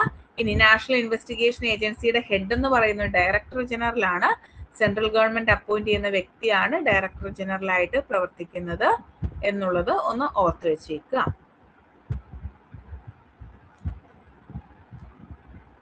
ദെൻ ലാസ്റ്റ് ആയിട്ട് പറഞ്ഞ നോർത്ത് ഈസ്റ്റേൺ കൗൺസിൽ ആണ്. നോർത്ത് ഈസ്റ്റേൺ കൗൺസിലും ഒരു സ്റ്റാറ്റ്യൂട്ടറി ബോഡിയാണ്. North eastern council act of 1971 ഭാഗമായിട്ടാണ്, പാർലമെന്റിൽ പാസ്സാക്കിയതിന്റെ ഭാഗമായിട്ടാണ് 1972 നോർത്ത് ഈസ്റ്റേൺ കൗൺസിൽ രൂപീകരിക്കുന്നത്. ഇതിനകത്ത് 8 മെമ്പർ സ്റ്റേറ്റുകളാണുള്ളത്. അരുണാചൽ പ്രദേശ്, ആസാം, മണിപ്പൂർ, മേഘാലയ, മിസോറാം, നാഗാലാൻഡ്, സിക്കിം ആൻഡ് ത്രിപുര. നമ്മുടെ 7 സിസ്റ്റേഴ്സ് ആ ഒരു ഭാഗത്തെ സ്റ്റേറ്റുകളൊക്കെ ഉൾക്കൊള്ളുന്ന ഒരു ഭാഗമാണ്. ഇനി 2002 സിക്കിം ഇതിന്റെ 8ാമത്തെ മെമ്പറായിട്ട് ജോയിൻ ചെയ്തത്. സെക്രട്ടേറിയറ്റ് ഷില്ലോങ്ങിലാണ്, മേഘാലയയിലെ ഷില്ലോങ്ങിലാണ് നോർത്ത് ഈസ്റ്റേൺ കൗൺസിലിന്റെ സെക്രട്ടേറിയറ്റ് പ്രവർത്തിക്കുന്നത്, അല്ലെങ്കിൽ ഹെഡ് ക്വാർട്ടർ പ്രവർത്തിക്കുന്നതെന്നും കൂടെ ഓർത്ത് വെച്ചേക്കുക. ഇത്രയുമാണ് പ്രധാനപ്പെട്ട non constitutional bodies. So constitutional and non constitutional ബോഡീസിൽ എന്തെങ്കിലും ഡൗട്ട് ഉണ്ടോ? ഞാൻ കുറച്ച് സ്പീഡിൽ പറഞ്ഞത് കാരണം ഓൾറെഡി നമ്മൾ ഇതിൽ ഓൾമോസ്റ്റ് എല്ലാ കാര്യങ്ങളും ഡിസ്കസ് ചെയ്തിരുന്നതാണ്. അപ്പൊ ഇത് ഈ ഒരു പെർസ്പെക്റ്റീവിൽ പറയാൻ വേണ്ടിയിട്ട് ഞാൻ ഡിസ്കസ് ചെയ്തു എന്ന് മാത്രം. ഓക്കെ, ക്ലിയർ ആയോ? ഓക്കെ ആണോ?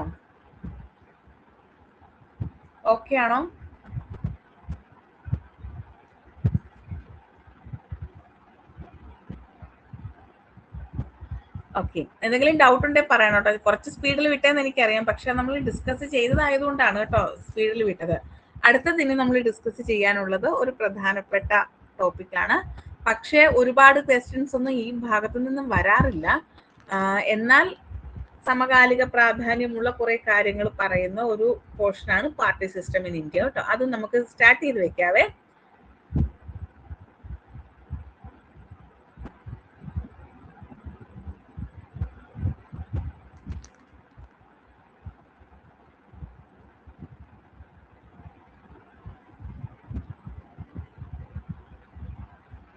സ്ക്രീൻ വിസിബിൾ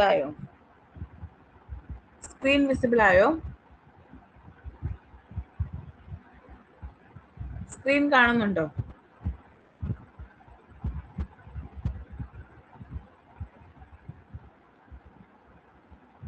ഫയൽ കാണുന്നുണ്ടോ?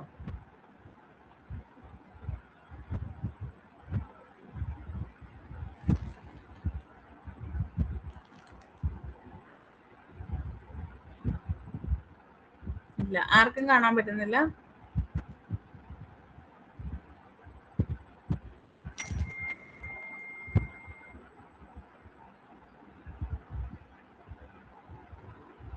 ഇപ്പോഴോ? ഇപ്പൊ കാണാവോ? Okay. Party system and electoral politics in India. നിങ്ങൾക്ക് ഇതിനെക്കുറിച്ച് അത്യാവശ്യം കാര്യങ്ങളൊക്കെ അറിയായിരിക്കും. നമ്മൾ ജസ്റ്റ് ഡിസ്കസ് ചെയ്ത് വിടേണ്ട കാര്യമേ ഉള്ളൂ. എന്നിരുന്നാലും നമുക്ക് നോക്കാം. ഇപ്പൊ ഈ ഇലക്ഷൻ ഒക്കെ കഴിഞ്ഞതേ ഉള്ളത് കൊണ്ട് നിങ്ങൾക്ക് ഈ ഭാഗത്തു നിന്നും ക്വസ്റ്റ്യൻസ് പ്രതീക്ഷിക്കാം കേട്ടോ. ഇപ്പോഴത്തെ ഒരു ട്രെൻഡ് അനുസരിച്ചിട്ട് ഈ ഭാഗത്തു നിന്ന് നമുക്ക് ക്വസ്റ്റ്യൻസ് പ്രതീക്ഷിക്കാം. സോ ഒന്ന് നോക്കിയേക്കാം. ഇനി ഇത് പഠിക്കാൻ തുടങ്ങുന്നതിന് മുന്നേ നിങ്ങൾക്ക് എന്തൊക്കെ വ്യൂസ് അറിയാം, അല്ലെങ്കിൽ എന്തൊക്കെ ഐഡിയാസ് അറിയാം നമ്മുടെ പാർട്ടി സിസ്റ്റത്തെ കുറിച്ച്, ഇന്ത്യയുടെ പൊളിറ്റിക്കൽ സിസ്റ്റത്തെ കുറിച്ച്, പാർട്ടി സിസ്റ്റത്തെ കുറിച്ച് എന്തൊക്കെ ഐഡിയാസ് ആണ് നിങ്ങൾക്ക് അറിയാവുന്നത്? ജസ്റ്റ് ഒന്ന് കമന്റ് ബോക്സിൽ ടൈപ്പ് ചെയ്യുമോ? ബേസിക് ആയിട്ടുള്ള കാര്യങ്ങൾ എന്തൊക്കെ നിങ്ങൾക്ക് അറിയാം ഇന്ത്യയുടെ പാർട്ടി സിസ്റ്റത്തെ കുറിച്ച്?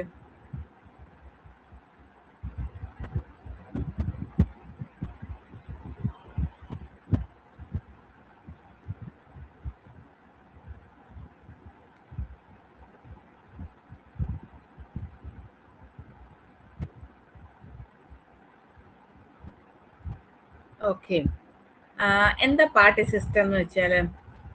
പാർട്ടി സിസ്റ്റം എന്ന് വെച്ച് കഴിഞ്ഞാൽ it is A system of or pattern of interaction among political parties in A country. ഒരു രാജ്യത്തിലെ രാഷ്ട്രീയ പാർട്ടികൾ തമ്മിലുള്ള ഇടപെടലുകളെയാണ് നമ്മൾ എന്തെന്ന് പറയുക? പാർട്ടി സിസ്റ്റം എന്ന് പറയുക. Pattern of interaction among political parties in A country. ഇനി നമുക്ക് പല ടൈപ്പ് ഓഫ് പൊളിറ്റിക്കൽ പാർട്ടീസ് ഉണ്ട്. സിംഗിൾ പൊളിറ്റിക്കൽ പാർട്ടി സിസ്റ്റം ഉണ്ട്, ഡബിൾ പാർട്ടി അല്ലെങ്കിൽ ബൈ പാർട്ടി സിസ്റ്റം ഉണ്ട്, മൾട്ടി പാർട്ടി സിസ്റ്റം ഉണ്ട്. സിംഗിൾ പൊളിറ്റിക്കൽ പാർട്ടി സിസ്റ്റത്തിന് ഒരു എക്സാമ്പിൾ പറയാമോ? സിംഗിൾ പാർട്ടി സിസ്റ്റം ഫോളോ ചെയ്യുന്ന ഒരു രാജ്യത്തിന്റെ പേര് പറയാവോ?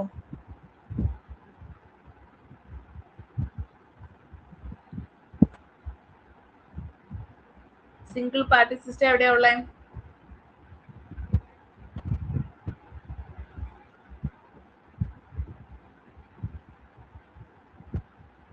ചൈനയാണ് അല്ലെ? ചൈനയിലാണ് സിംഗിൾ പാർട്ടി സിസ്റ്റം ഉള്ള. കമ്മ്യൂണിസ്റ്റ് പാർട്ടി കേട്ടിട്ടുണ്ടല്ലോ അല്ലെ?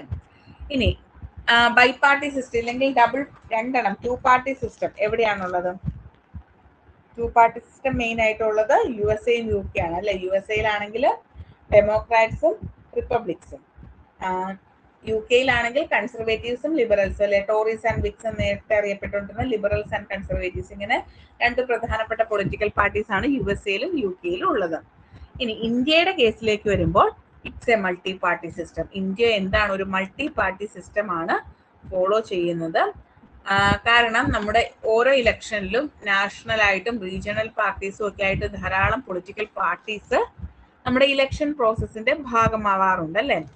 അപ്പൊ നമുക്ക് ഈ ഇന്ത്യയുടെ പാർട്ടി സിസ്റ്റത്തിന്റെ ഫേസസ് എടുത്തു കഴിഞ്ഞാൽ ഒരു ഓൾമോസ്റ്റ് എല്ലാ സമയവും നമുക്ക് എന്താണ്? ഒരു വൺ പാർട്ടി ഡൊമിനന്റ് സിസ്റ്റം ആണ് കാണാൻ സാധിക്കുന്നത്. ഇപ്പൊ ആദ്യ കാലഘട്ടങ്ങളിൽ ഒരു 1950s തൊട്ട് ഒരു 1967 ഒക്കെ വരെ, അല്ലെങ്കിൽ 1960s അവസാനം വരെയൊക്കെ നമുക്ക് കോൺഗ്രസ് പാർട്ടിയുടെ ഡൊമിനൻസ് നമുക്ക് ഇവിടെ കാണാൻ സാധിക്കുമായിരുന്നു. INCയുടെ ഇന്ത്യൻ നാഷണൽ കോൺഗ്രസിന്റെ ഡൊമിനൻസ് നമുക്ക് ഇവിടെ കാണാൻ സാധിക്കുമായിരുന്നു. പിന്നീട് കുറച്ച് മിക്സ്ഡ് ആയിട്ടുള്ള കാറ്റഗറി അല്ലെങ്കിൽ ഒരു കോalition ഗവൺമെന്റ് ഒക്കെ വന്നിരുന്നുവെങ്കിൽ പോലും ഇപ്പോൾ ഒരു 2014 തൊട്ട് നമുക്ക് കൺസിസ്റ്റന്റ് ആയിട്ട് ഒരു BJP ഡൊമിനൻസ് നമുക്ക് ഇവിടെ കാണാൻ സാധിക്കുന്നുണ്ട് അല്ലെ? ഭാരതീയ ജനതാ പാർട്ടിയുടെ NDA സർക്കാരിന്റെ ഒരു ഡൊമിനൻസ് നമുക്ക് ഇവിടെ കാണാൻ സാധിക്കുന്നുണ്ട്. NDAയുടെ ഒരു ഡൊമിനൻസ് നമുക്ക് ഇവിടെ കാണാൻ സാധിക്കുന്നുണ്ട്. അപ്പം നമുക്ക് ഇന്ത്യയുടെ പാർട്ടി സിസ്റ്റത്തെ കുറിച്ച് പറയുമ്പോൾ ഒരു one party dominance normally follow ചെയ്യുന്ന ഒരു സിസ്റ്റമാണ് ഇന്ത്യക്കുള്ള. ഇന്ത്യയിൽ ധാരാളം പൊളിറ്റിക്കൽ പാർട്ടീസ് ഉണ്ട്, എന്നിരുന്നാലും ഒരു വൺ പാർട്ടി സിസ്റ്റം ആണ് മെയിൻ ആയിട്ടും ഇന്ത്യ ഫോളോ ചെയ്യുന്നത് നമുക്ക് പറയാൻ സാധിക്കും. ഒരു വൺ പാർട്ടി ഡൊമിനൻസ് ഉണ്ടെന്ന് നമുക്ക് പറയാൻ സാധിക്കും.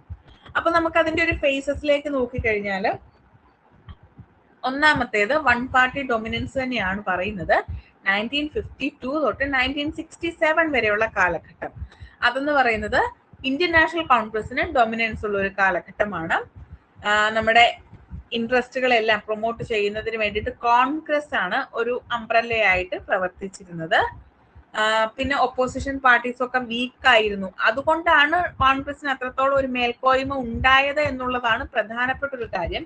ഇനി ആ ഒരു കാലഘട്ടത്തിലെ ഫീച്ചേഴ്സ് നോക്കിക്കഴിഞ്ഞാൽ പൊളിറ്റിക്കൽ സ്റ്റെബിലിറ്റി ഉണ്ട്. കാരണം പാർട്ടി കണ്ടിന്യൂസ് ആയിട്ട് മാറുകയാണ് എങ്കിൽ എന്ത് സംഭവിക്കും? നമുക്ക് പാർട്ടിക്ക് ഗവൺമെന്റിന് ഇൻസ്റ്റെബിലിറ്റി ഉണ്ടാവുമല്ലോ. ഇപ്പൊ നമ്മുടെ ഇവിടെ നടക്കുന്നത് ഇലക്ഷൻ കഴിഞ്ഞു, റിസൾട്ട് 4-ാം തീയതി പ്രഖ്യാപിച്ചു, ഇന്ന് 14-ാം തീയതിയായി, ഇതുവരെ നമുക്കൊരു മുഖ്യമന്ത്രി ആയോ? ഇന്നിപ്പോ പ്രഖ്യാപനം നടത്തും അല്ലേ? ഇന്നിപ്പോ പ്രഖ്യാപനം നടത്തും അല്ലെ. അപ്പൊ ഇത്രയും ദിവസം എടുത്തു ഒരു മുഖ്യമന്ത്രി ആരാണ് എന്ന് തീരുമാനിക്കാൻ. ഇല്ലെങ്കിൽ ഒരു പാർട്ടിയിൽ നിന്നും ഒരു പാർട്ടിയുടെ റൂളിൽ നിന്നും അടുത്ത പാർട്ടിയുടെ റൂളിലേക്ക് മാറുമ്പോൾ ഒരു ഇൻസ്റ്റെബിലിറ്റി ഉണ്ടാവാനുള്ള ഒരു ചാൻസ് ഉണ്ട്. അപ്പൊ ഒരു വൺ പാർട്ടി ഡൊമിനൻസ് ആണെങ്കിൽ അത്തരത്തിലുള്ള ഒരു ഇൻസ്റ്റെബിലിറ്റിക്ക് വലിയ ചാൻസ് ഒന്നുമില്ല. കാരണം എന്താണ്, ഓൾറെഡി പാർട്ടി അധികാരത്തിലുണ്ട്. അടുത്തത് വീണ്ടും വരുന്നത്, സക്സീഡ് ചെയ്ത് വരുന്നതും സെയിം പൊളിറ്റിക്കൽ പാർട്ടി ആകുമ്പോൾ അവർക്കൊരു വിഷൻ ഉണ്ടാവും, ഇല്ലെങ്കിൽ അവർക്കൊരു ഐഡിയ ഉണ്ടാവും എങ്ങനെ ഭരിക്കണം എന്നുള്ളത്. ഇല്ലെങ്കിൽ കാര്യങ്ങളുടെ ഒരു കണ്ടിന്യൂഷൻ മാത്രമേ അവിടെ വേണ്ടതുള്ളൂ. പക്ഷെ ഒരു പൊളിറ്റിക്കൽ പാർട്ടിയിൽ നിന്നും മറ്റൊരു പൊളിറ്റിക്കൽ പാർട്ടിയിലേക്ക് വരുമ്പോൾ കംപ്ലീറ്റ് ആയിട്ടൊരു പൊളിച്ചെഴുത്താണല്ലേ നടത്തുക. കാരണം പ്രീവിയസ് ഉള്ള പാർട്ടിയുടെ ഇൻട്രസ്റ്റുകൾ ആവില്ല പുതിയ പാർട്ടിക്ക് ഉണ്ടാവുക. സോ അവിടെ കംപ്ലീറ്റ് ആയിട്ടൊരു പൊളിച്ചെഴുത്തുണ്ടാകും. സോ ടൈം എടുക്കും. അപ്പോൾ ഒരു ഇൻസ്റ്റെബിലിറ്റി ഉണ്ടാകും. അത്തരത്തിലുള്ള ഇൻസ്റ്റെബിലിറ്റി ഇല്ലാതാക്കുന്നതിന് വൺ പാർട്ടി ഡൊമിനൻസ് സഹായിക്കാറുണ്ട്. പിന്നെ എന്തുകൊണ്ടാണ് മറ്റൊരു റീസൺ എന്ന് ചോദിച്ചു കഴിഞ്ഞാൽ, ജവഹർലാൽ നെഹ്റുവിന്റെ ഒരു ലീഡർഷിപ്പ് ആയിരുന്നു പ്രധാനപ്പെട്ട കാരണം എന്ന് വെച്ചാൽ, നെഹ്റുവിനെ അത്രമാത്രം വാഴ്ത്തുന്ന ഒരു വിഭാഗം ആളുകളായിരുന്നു അക്കാലഘട്ടത്തിൽ ഉണ്ടായിരുന്നത്. അതുകൊണ്ട് തന്നെ അവിടെ ഒരു കരിസ്മ, ജവഹർലാൽ നെഹ്റുവിന് ഒരു കരിസ്മ ഉണ്ടായിരുന്നു. ആ കരിസ്മാറ്റിക് ലീഡർഷിപ്പ് തന്നെയാണ് വൺ പാർട്ടി ഡൊമിനൻസിന് കാരണമായിട്ടുള്ളത്. പിന്നെ ഓൾമോസ്റ്റ് എല്ലാ സ്റ്റേറ്റുകളിലും എങ്ങനെയാണ്, സെന്ററിലും, ഇപ്പൊ കേരളം ഒക്കെ ഒഴികെയുള്ള ബാക്കി എല്ലാ സ്റ്റേറ്റുകളും നോക്കിക്കഴിഞ്ഞാലും എന്താണ്, സെന്ററിലും സ്റ്റേറ്റിലും സെയിം പൊളിറ്റിക്കൽ പാർട്ടി കോൺഗ്രസ് തന്നെയായിരുന്നു അധികാരത്തിൽ ഉണ്ടായിരുന്നത്. അതൊക്കെ ഒരു വൺ പാർട്ടി ഡൊമിനൻസിന് കാരണമായിട്ടുണ്ട്. ഇനി എന്തുകൊണ്ടാണ് കോൺഗ്രസിന്റെ ഡൊമിനൻസ് നഷ്ടപ്പെടുന്നത്? അതാണ് second phase, decline of Congress dominance. 1967 മുതൽ 1989 വരെയുള്ള കാലഘട്ടമാണ് കോൺഗ്രസ് ഡൊമിനൻസിന്റെ ഡിക്ലൈൻ ഫേസ് ആയിട്ട് കൺസിഡർ ചെയ്യുന്നത്. ഒന്നാമത്തെ കാര്യം, large number of opposition parties ആണ്. അതായത് ധാരാളം കോൺഗ്രസിനെതിരായിട്ട് ധാരാളം ഒപ്പോസിഷൻ പാർട്ടീസ് എമർജ് ചെയ്തു വന്നു. അതുപോലെ തന്നെ റീജിയണലിസം വളരെയധികം, കാസ്റ്റ് പൊളിറ്റിക്സ് വളരെയധികം ശക്തി പ്രാപിച്ചു. അതായത് നമ്മുടെ ഏരിയ, നമ്മുടെ റീജിയണ് അവർ ഇമ്പോർട്ടൻസ് കൊടുക്കുന്നില്ല, ഇല്ലെങ്കിൽ നമ്മളെ കൺസിഡർ ചെയ്യുന്നില്ല, അങ്ങനെയുള്ളൊരു ചിന്തകളൊക്കെ വരുന്നു. അതോടുകൂടി റീജിയണലിസം ശക്തമാകുന്നു, കാസ്റ്റ് പൊളിറ്റിക്സ് ശക്തമാകുന്നു. സോ കോൺഗ്രസിന് മേൽക്കോയ്മ നഷ്ടപ്പെടുന്നു. അതുപോലെ കോൺഗ്രസിലുണ്ടായ സ്പ്ലിറ്റ് 1969 കോൺഗ്രസിലുണ്ടായ സ്പ്ലിറ്റ് വലിയൊരു റീസൺ ആകുന്നു. അതുപോലെ തന്നെ ജീവിതത്തിൽ ഈ ഒരു ഫേസ് അനുഭവിച്ച ആരും മറക്കാനിടയില്ലാത്ത ഒരു കാലഘട്ടമായിരുന്നു എമർജൻസി സിറ്റുവേഷൻ. അത് കോൺഗ്രസിന്റെ വലിയൊരു ഡ്രോബാക്ക് ആയിട്ടാണ് പറയുന്നത്. സോ ഇത്തരത്തിലുള്ള കാരണങ്ങളൊക്കെയാണ് കോൺഗ്രസ് ഡൊമിനൻസിന്റെ ഡിക്ലൈന് കാരണമായിട്ടുള്ളത്. Rise of opposition parties, regionalism and caste politics increased, split in Congress, emergency weaken Congress legitimacy. Emergency വലിയൊരു ഫാക്ടർ ആയിട്ട് മാറിയിട്ടുണ്ട് കോൺഗ്രസിന്റെ ഡിക്ലൈന്. കോൺഗ്രസിന്റെ മേൽക്കോയ്മ നഷ്ടപ്പെടാൻ വലിയൊരു ഫാക്ടർ ആയിരുന്നു. കാരണം ആ ഒരു ആന്റി കോൺഗ്രസ് സിംറ്റംസ് ഒക്കെ ഉണ്ടായ ഒരു കാലഘട്ടമാണ് അല്ലേ അത്. അതുകൊണ്ട് തന്നെ ഒരുപാട് മരണങ്ങളൊക്കെ ഉണ്ടായപ്പോഴേക്കും ആളുകൾക്കൊക്കെ കോൺഗ്രസ് പാർട്ടിയോട്, ഇന്ദിരാഗാന്ധിയോട്, സ്പെഷ്യലി ഇന്ദിരാഗാന്ധിയോടൊക്കെ വലിയധികം ഒരു താല്പര്യമില്ലായ്മ ഉണ്ടായി എന്നുള്ളതാണ്. ദെൻ മൂന്നാമത്തെ ഫേസ് 1989 മുതൽ 2014 വരെ കോalition എറയാണ്. അതായത് കൂട്ടുകക്ഷി ഭരണത്തിന്റെ കാലഘട്ടമാണ്. ഒരു പ്രധാനപ്പെട്ട പാർട്ടിക്ക് എന്ത് ചെയ്തില്ല, ക്ലിയർ മെജോറിറ്റി ലഭ്യമാകുന്നില്ല. സോ എന്ത് ചെയ്യേണ്ടി വരുന്നു, മറ്റു പാർട്ടികളെ കൂട്ടുപിടിക്കേണ്ടി വരുന്നു. അങ്ങനെ കോമൺ ആയിട്ടുള്ള ഒരു കോൺസെപ്റ്റ് ആയിട്ട് കോalition ഗവൺമെന്റ് മാറുന്നു. എക്സാമ്പിൾ ആയിട്ട് national front, united front, NDA, UPA ഇതൊക്കെ അതിനുള്ള എക്സാമ്പിൾസ് ആണ്. ഇനി അതിന്റെ ഫീച്ചേഴ്സ് നോക്കിക്കഴിഞ്ഞാൽ, rise of regional parties, coalition bargaining, federalization of politics ഒക്കെയാണ് അതിന്റെ ഫീച്ചേഴ്സ്.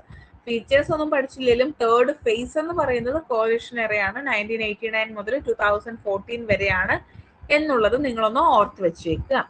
ദെൻ ലാസ്റ്റ് ആയിട്ട് പറയുന്നത് BJP ഡൊമിനൻസ് ഫേസ് ആണ്. 2014 മുതൽ അറ്റ് പ്രസന്റ് വരെ എങ്ങനെ തന്നെയാണ്, ഇന്ന് ഈ നിമിഷം വരെയും BJP ഡൊമിനൻസ് ആണ് ഇപ്പോഴത്തെ നമ്മുടെ പൊളിറ്റിക്കൽ സിസ്റ്റത്തിൽ നിലകൊള്ളുന്നത്. ഭാരതീയ ജനതാ പാർട്ടി ഒരു ഡൊമിനന്റ് നാഷണൽ പാർട്ടി ആയിട്ട് എമർജ് ചെയ്തു വരുന്നു. നരേന്ദ്രമോദിയുടെ നേതൃത്വത്തിലുള്ള സ്ട്രോങ് ലീഡർഷിപ്പ് വരുന്നു. നാഷണലിസം, വെൽഫെയർ പൊളിറ്റിക്സ് ഒക്കെ മേജർ ഇലക്ട്രൽ തീംസ് ആയിട്ട് വരുന്നു എന്നുള്ളതൊക്കെയാണ് ഈ ഒരു ഫേസിന്റെ പ്രത്യേകതയായിട്ട് പറയുന്നത്. സോ നമ്മുടെ ഇന്ത്യ ചരിത്രം പരിശോധിച്ചു കഴിഞ്ഞാൽ, ഇല്ലെങ്കിൽ ഇന്ത്യയുടെ രാഷ്ട്രീയ ചരിത്രം പരിശോധിച്ചു കഴിഞ്ഞാൽ 1950 മുതൽ ഇന്ന് ഈ നിമിഷം വരെ 4 പ്രധാനപ്പെട്ട ഫേസിലൂടെയാണ് നമ്മൾ കടന്നു പോകുന്നത്. ആദ്യം കോൺഗ്രസ് ഡൊമിനൻസ് ഫേസ് ആണ്, പിന്നെ ഡിക്ലൈൻ ഓഫ് കോൺഗ്രസ് ഡൊമിനൻസ് ആണ്, പിന്നെ കോalition ഗവൺമെന്റ് ആണ്, പിന്നെ BJP ഡൊമിനൻസ് ഫേസ് ആണ്. ക്ലിയർ ആയോ? ഇത്രയും ക്ലിയർ ആയോ? ഓക്കെ ആണോ? ക്ലിയർ ആയോ? ഓക്കെ, ഇനി ഈ ഒരു ടോപ്പിക് കൂടെ, ഈ ഒരു ജസ്റ്റ് ഒരു ഹെഡിങ് കൂടെ പറഞ്ഞിട്ട് നമുക്ക് നിർത്താം കേട്ടോ. ബാക്കി ഡിസ്കസ് ചെയ്യാനുള്ള ടൈം ഉണ്ടാവില്ല. ഇതില് characteristics of Indian party system ആണ് ഞാൻ ഉൾക്കൊള്ളിച്ചിരിക്കുന്നത്. പ്രധാനപ്പെട്ട പോയിന്റ്സുകൾ മാത്രമേ ഉൾക്കൊള്ളിച്ചിട്ടുള്ളൂ. ഇതിന്റെ അടിയിലേക്ക് ഒരുപാട് കാര്യങ്ങൾ നമുക്ക് പഠിക്കാൻ എന്നുള്ള പെർസ്പെക്റ്റീവിൽ ഉണ്ടാകും. പക്ഷെ നമ്മുടെ എക്സാം പോയിന്റ് ഓഫ് വ്യൂവിൽ നമുക്ക് ഈ പ്രധാനപ്പെട്ട ഹെഡിങ്സുകൾ മാത്രം മതി കേട്ടോ. അത് മാത്രം നിങ്ങൾ പഠിച്ചാൽ മതി. ഓക്കെ, അപ്പൊ ഇന്ത്യൻ പാർട്ടി സിസ്റ്റത്തിന്റെ ക്യാരക്ടറിസ്റ്റിക്സ് അല്ലെങ്കിൽ സ്വഭാവത്തിലേക്ക് നോക്കിക്കഴിഞ്ഞാൽ ആദ്യം പറഞ്ഞതുപോലെ തന്നെ അതൊരു മൾട്ടി പാർട്ടി സിസ്റ്റം ആണ്. ധാരാളം പൊളിറ്റിക്കൽ പാർട്ടീസ് ഇലക്ഷൻസിൽ കോമ്പീറ്റ് ചെയ്യാൻ ഉണ്ടാകും എന്നുള്ളതാണ് ഫസ്റ്റ് ഫീച്ചർ ആയിട്ട് പറയുന്നത്. പിന്നെ പല കാലഘട്ടങ്ങളിലും അല്ലെങ്കിൽ പല സമയങ്ങളിലും ഒരു വൺ പാർട്ടി ഡൊമിനൻസ് ആണ് നമ്മുടെ ഇന്ത്യൻ പാർട്ടി സിസ്റ്റത്തിൽ നമുക്ക് കാണാൻ സാധിക്കുന്നത്. നമ്മളിപ്പോ പറഞ്ഞു നിർത്തതേ ഉള്ളൂ. ഒരു 1967 ഒക്കെ വരെ കോൺഗ്രസ് പാർട്ടിയുടെ ഡൊമിനൻസ് ആണെങ്കിൽ 2014 മുതൽ ഇപ്പൊ വരെ എങ്ങനെയാണ് BJPയുടെ ഡൊമിനൻസ് ആണ് അല്ലെ. ഒരു ഇടയ്ക്കൊരു കുറച്ച് സമയം കൂട്ടുകക്ഷി ഭരണമൊക്കെ നിലനിന്നിരുന്നുവെങ്കിൽ തന്നെ ഓൾമോസ്റ്റ് എല്ലാ സമയങ്ങളിലും ഒരു പാർട്ടിയുടെ ഒരു ഡൊമിനൻസ് നമുക്ക് സിസ്റ്റത്തിൽ കാണാൻ സാധിക്കും എന്നുള്ളതാണ്. മൂന്നാമതായിട്ട് പറഞ്ഞ പ്രസൻസ് ഓഫ് റീജിയണൽ പാർട്ടീസ് ആണ്. നമുക്കറിയാം ഓരോ റീജിയന്റെയും അസ്പിരേഷൻസ് മെയിൻറ്റെയിൻ ചെയ്യുന്നതിന് വേണ്ടി, അതിനെ പ്രൊമോട്ട് ചെയ്യുന്നതിന് വേണ്ടിയിട്ട് ഓരോ കാലഘട്ടങ്ങളിലും പൊളിറ്റിക്കൽ പാർട്ടീസ് എമേർജ് ചെയ്ത് വരാറുണ്ട്. അങ്ങനെ large number of political parties, regional political പാർട്ടീസിനെ നമുക്ക് കാണാൻ സാധിക്കും എന്നുള്ളതാണ്. ഒരു 1-2 റീജിയണൽ പൊളിറ്റിക്കൽ പാർട്ടീസിന് എക്സാമ്പിൾ പറയാൻ പറ്റുമോ? 1-2 റീജിയണൽ പൊളിറ്റിക്കൽ പാർട്ടീസിന് എക്സാമ്പിൾ പറയാൻ പറ്റുമോ?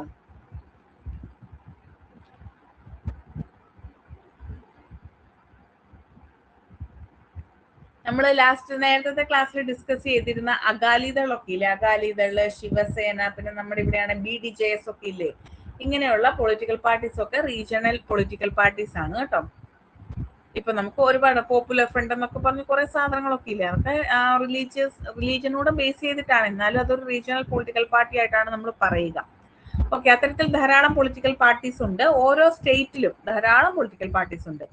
അപ്പോ ഈ റീജിയണൽ അസ്പിരേഷൻസിനെ ഫോക്കസ് ചെയ്തുകൊണ്ട് എമർജ് ചെയ്ത് വന്നിട്ടുള്ള പൊളിറ്റിക്കൽ പാർട്ടീസ് ആണ് regional parties. Presence of regional parties നമ്മുടെ ഇന്ത്യൻ പാർട്ടി സിസ്റ്റത്തിന്റെ പ്രധാനപ്പെട്ട ഒരു ഫീച്ചർ ആണ്. പിന്നെ നമ്മൾ പറഞ്ഞതുപോലെ തന്നെ കോalition പൊളിറ്റിക്സ്, കൂട്ടുകക്ഷി ഭരണം ഒരു പ്രധാനപ്പെട്ട ഫീച്ചർ ആയിട്ട് പറയാറുണ്ട് എന്നുള്ളതാണ്.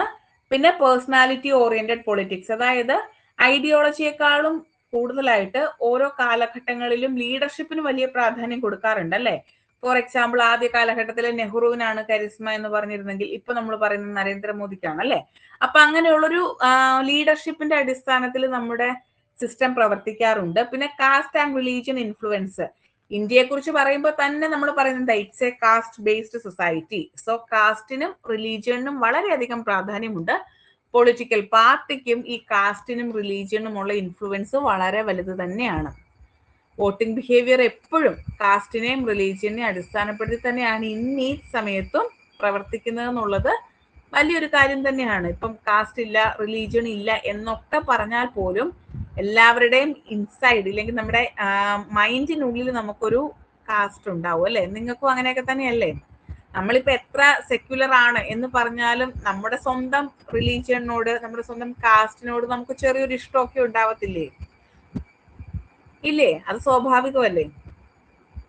കാരണം നമ്മൾ വളർന്ന രീതി അങ്ങനെയാണ്. നമ്മൾ വളർന്ന രീതി അങ്ങനെ ആയതുകൊണ്ട് തന്നെ ഈ പറയുന്ന നമ്മുടെ റിലീജിയനും കാസ്റ്റും ഒക്കെ വളരെയധികം നമ്മളെ ഇൻഫ്ലുവൻസ് ചെയ്യാറുണ്ട്. അതിപ്പം ഈ പാർട്ടി സിസ്റ്റത്തിന്റെ, പൊളിറ്റിക്കൽ പാർട്ടീസിന്റെ കാര്യത്തിൽ മാത്രമല്ല, നമ്മുടെ ഡേ ടു ഡേ ലൈഫിൽ നമ്മൾ ഇല്ലെങ്കിൽ പ്രധാനപ്പെട്ട എല്ലാ ആസ്പെക്റ്റുകളിലും കാസ്റ്റും റിലീജിയനും ഒക്കെ ഒരു ഭാഗമാകാറുണ്ട്. ഇപ്പൊ ഫോർ എക്സാമ്പിൾ ആയിട്ട് ഇപ്പൊ ലവ് മാരേജസ് ഒന്നും അല്ലെങ്കിൽ പോലും അറേഞ്ച്ഡ് മാരേജസ് ആണെങ്കിൽ പൊതുവെ നമ്മൾ എങ്ങനെയാ യൂസ് ചെയ്യുക? ആളെ ചൂസ് ചെയ്യുന്നത് എങ്ങനെയാ? കാസ്റ്റ് അല്ലെങ്കിൽ റിലീജിയൻ നോക്കിയിട്ടല്ലേ ചൂസ് ചെയ്യത്തുള്ളൂ.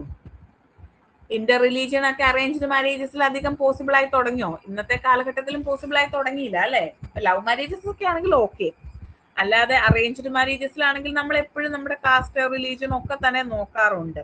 എത്ര പ്രോഗ്രസീവ്നെസ് പറഞ്ഞാൽ പോലും, ഇല്ലെങ്കിൽ നമ്മൾ എത്രമാത്രം മോഡേൺ ആണ്, മോഡേൺ ഔട്ട്ലുക്ക് ഉള്ളവരാണെന്ന് പറഞ്ഞാലും ഈ കാസ്റ്റിനും റിലീജിയനും ഉള്ള ഒരു പ്രാധാന്യം അത് ഒന്ന് വേറെ തന്നെയാണ് അല്ലെ. ഇനി മുന്നോട്ട് പോകുമ്പോൾ അത് മാറുമായിരിക്കും, പക്ഷെ ഇപ്പൊ വരെ നമുക്ക് അതിനൊരു പ്രധാനപ്പെട്ട റോൾ ഉണ്ട്. Then lack of internal democracy, അതായത് പല പൊളിറ്റിക്കൽ പാർട്ടീസിലും എന്താണ് ഒരു സെൻട്രലൈസ്ഡ് കൺട്രോൾ ഉണ്ടാകും, അതുപോലെ തന്നെ ഒരു ഡൈനാസ്റ്റിക് ലീഡർഷിപ്പ് ആയിരിക്കും ഉണ്ടാവുന്നത്. എന്ന് വെച്ചാൽ ഒരു നല്ല രീതിയിലുള്ള ഒരു ഫോക്കസ്ഡ് ആയിട്ടുള്ള ഒരു കാര്യങ്ങളൊന്നും ഇല്ല എന്നുള്ളതാണ്. അപ്പൊ ഇത്രയൊക്കെയാണ് നമ്മുടെ ഇന്ത്യൻ പൊളിറ്റിക്കൽ സിസ്റ്റത്തിലെ പാർട്ടി സിസ്റ്റത്തിന്റെ ഫീച്ചേഴ്സ് എന്ന് പറയുന്നത്. ഈ 7 ഫീച്ചേഴ്സ് നിങ്ങളൊന്ന് വായിച്ചു വെച്ചേക്കുക കേട്ടോ. സോ ഐഡിയോളജി, അതുപോലെ തന്നെ മറ്റു പൊളിറ്റിക്കൽ പാർട്ടീസിനെ കുറിച്ചുള്ള കാര്യങ്ങളൊക്കെ നമുക്ക് നെക്സ്റ്റ് ക്ലാസ്സിൽ പറയാം. ഇന്ന് എന്തായാലും അത് തീരില്ല. ഓക്കെ, ഇതുവരെയുള്ള കാര്യങ്ങളൊക്കെ ക്ലിയർ ആണോ? ഓക്കെ ആണോ?